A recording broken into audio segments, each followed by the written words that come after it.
Manter uma filial em Santa Catarina é uma alternativa viável para reduzir os impactos da reforma tributária? É muito comum a gente ter empresas importadoras que a Trade abriu uma filial para ela no estado, para poder fazer a distribuição por lá e ter mais benefícios nessa transação. Isso é comum. Com a reforma tributária, a migração do ICMS, da tributação do ICMS, agora do IBS, para o estado de destino, isso pode afetar a viabilidade desse modelo de ter uma filial em Santa Catarina, no Espírito Santo ou num outro estado, caso você seja um importador do Rio, de Minas, ou de São Paulo, ou de outro estado. Estou usando esses estados como exemplo, mas é porque são os mais conhecidos de todos aí, e geralmente onde tem o maior volume dessas transações. Então, como era feito anteriormente, será significativamente alterado e uma grande parte eliminada.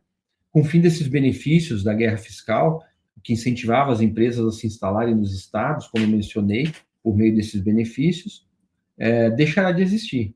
E o IBS, que é o Imposto sobre Bens e Serviços, e também o CBS, serão tributados no destino da mercadoria, ou seja, o serviço, onde está o consumo final efetivo e não na origem. Isso significa que o estado onde a importação entrou, se o produto sair para um outro estado, não terá mais a capacidade de reduzir o imposto para atrair contribuinte, pois o impacto será devido, o imposto, o impacto da arrecadação será todo no estado de destino, o consumidor final, no estado onde o consumo final daquela mercadoria acontecerá. Então, o redirecionamento da competitividade vai acontecer naturalmente. A decisão de localização de empresas, incluindo as filiais e os centros de distribuição, não será mais pautada em benefício, mas sim por fatores de eficiência logística, infraestrutura, criatividade, oportunidade, enfim, proximidade com o centro de consumo. Muitas vezes você não tem uma eficiência logística naquela região, mas você mantém um CDL próximo que atende aquela região e outras regiões do Brasil. Então, isso tudo são critérios que vão impactar muito a decisão de manter ou não essas filiais.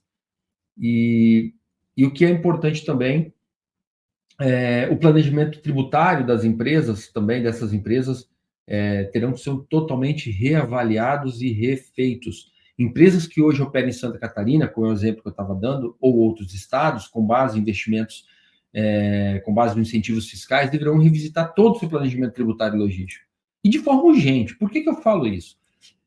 Você tem que pensar para frente. As suas decisões que você toma hoje, de investimentos futuros, baseado em localização geográfica, precisa ser muito bem planejado com luz à reforma tributária, priorizando a logística e a proximidade com o centro consumidor. Por que isso? Porque você vai fazer um investimento hoje, mas a carga tributária que vai existir no futuro já é conhecida e você precisa considerar essa carga tributária na análise das suas decisões. Então, em resumo, a reforma tributária eliminará a vantagem fiscal de manutenção de uma filial em um estado que antes oferecia benefício, só pelo benefício, mas a competitividade, logística, infraestrutura, eficiência operacional continuam na mesa como um diferencial que pode valer muito a pena, sim, talvez manter essas operações como estão.